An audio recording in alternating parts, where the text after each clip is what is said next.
Lorsque vous vous retrouvez dans une situation difficile, c'est votre réactivité face à cette situation qui va soit vous propulser dans votre destinée ou soit vous retenir dans votre situation actuelle.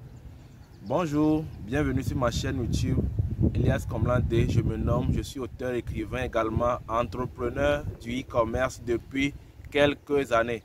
Sur ma chaîne, nous parlons business, nous parlons d'opportunités d'affaires, nous parlons également d'entrepreneuriat. Nous parlons également de mindset. Mais si tu es nouveau sur ma chaîne, je t'invite à faire deux choses. La première, abonne-toi à ma chaîne en cliquant sur s'abonner. Et la seconde, clique sur la cloche de notification pour ne pas rater mes prochaines publications. So, let's go! Comment obtenir ce qu'on mérite de la vie? Tel sera le sujet du jour. C'est un sujet mindset et je vais illustrer une histoire inspirée des faits réels qui vont te permettre de te situer par rapport à ta situation actuelle et de voir véritablement si tu te donnes les moyens de réussir. C'est l'histoire de trois jeunes étudiants qui finissent avec brio leur parcours à l'université et que par le coup des circonstances se retrouvent ensemble dans une structure. Tenez-vous bien, c'est une structure qui est un peu éloignée de la capitale.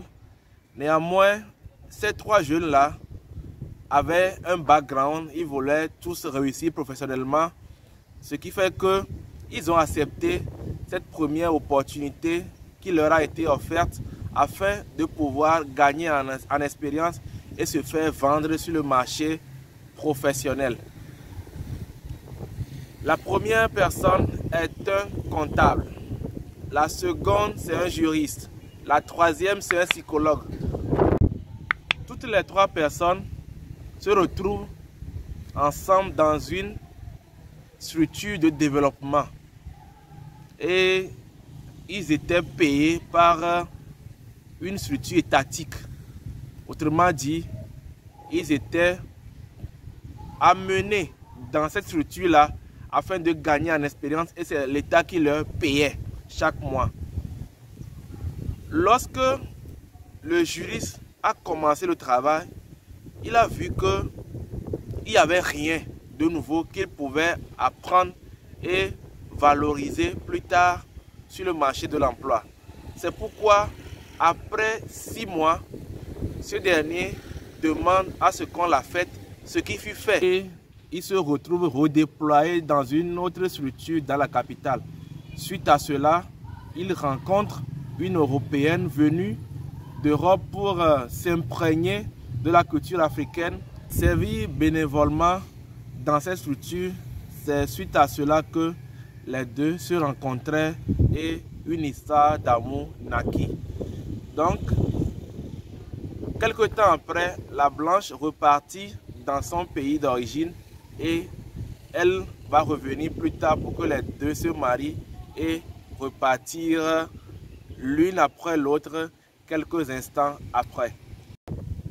La seconde personne, qui est un comptable, réussit quand même à faire 1 an dans cette première structure.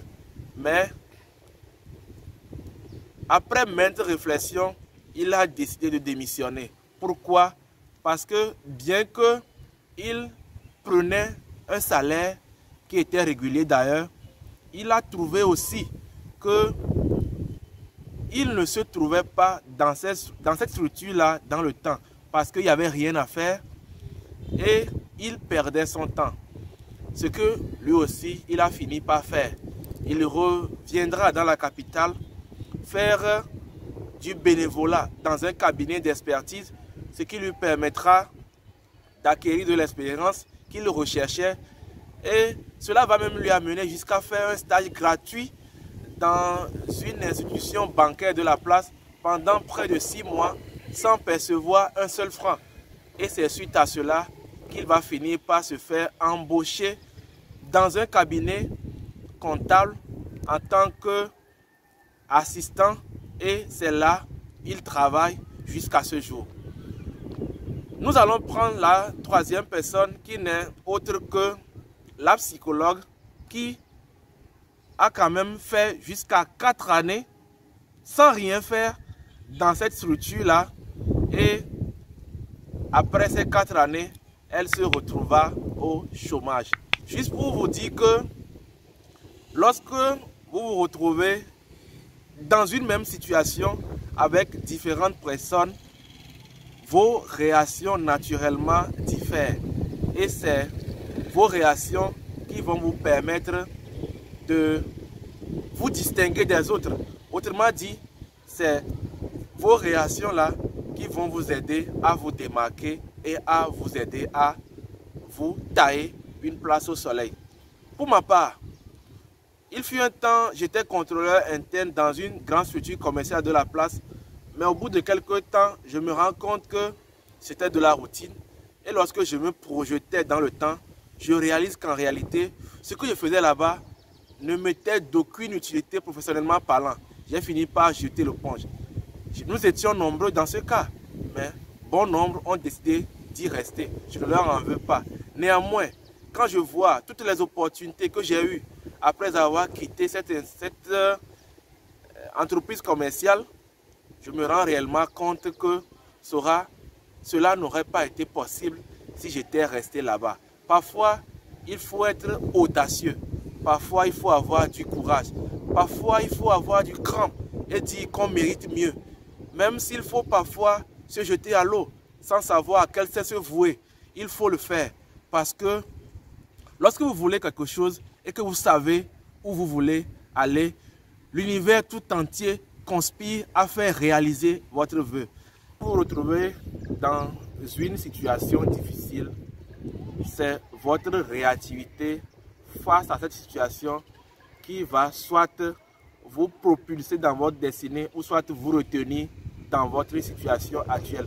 Lorsque nous prenons par exemple ces 3 individus qui se sont retrouvés dans cette première structure-là, naturellement vous voyez que ces 3-là ont eu 3 réactions différentes. Néanmoins, au fil du temps, vous allez comprendre que celui qui n'a rien fait pour changer sa situation actuelle se retrouva quelques années après au chômage. Pourquoi? Parce qu'elle a préféré ce confort temporaire que de prendre des risques. C'est pourquoi je vais toujours insister sur la prise de risque. Prenez des risques. Quand vous perdez, vous allez devenir sage. Et quand vous gagnez, vous en serez épanoui, si je peux le dire ainsi. D'accord? Et cette entreprise a été très difficile pour moi. Et je peux aussi dire que c'était l'une des décisions les plus difficiles de ma vie. Néanmoins, quand je vois tout mon parcours, tout ce que j'ai eu à faire, toutes les entreprises dans lesquelles je suis passé, après avoir quitté cette entreprise, je me rends quand même compte que cela valait le coup. Naturellement, quand on est dans une situation, on a peur. Pourquoi? Parce que on ne sait pas de quoi demain sera fait. Et la peur nous dit quand même que devant nous, il y a l'inconnu. Et cette peur peut nous aider à avancer ou soit nous paralyser et nous retenir sur place. Mais lorsqu'on se donne suffisamment de courage et lorsqu'on sait que peut-être au début on va en souffrir et qu'à la fin il fera beau, on s'accroche à ses rêves et on fait tout pour les concrétiser. Je ne dis pas aux gens qui sont dans des emplois non épanouissants de les quitter. Mais ce que je te demande, ce que tu fais, est-ce que cela fait vraiment sens pour toi? Après tout, nous n'avons qu'une vie et il faut la vivre à fond. Autrement dit, il faut la vivre pleinement. Si je fais un emploi qui n'est pas épanouissant pour moi, après tout, cela peut me créer des maladies. Et au fil du temps, je n'aurai que des regrets. Parce que la seule chose qui ne revient pas dans la vie d'un être humain, c'est le temps. Ce sera tout pour la vidéo d'aujourd'hui. Veuillez nous lâcher un petit pouce bleu si elle vous a plu et vous abonner à la chaîne pour ne pas rater nos prochaines publications. Sur ce, je vous dis au revoir et à la prochaine.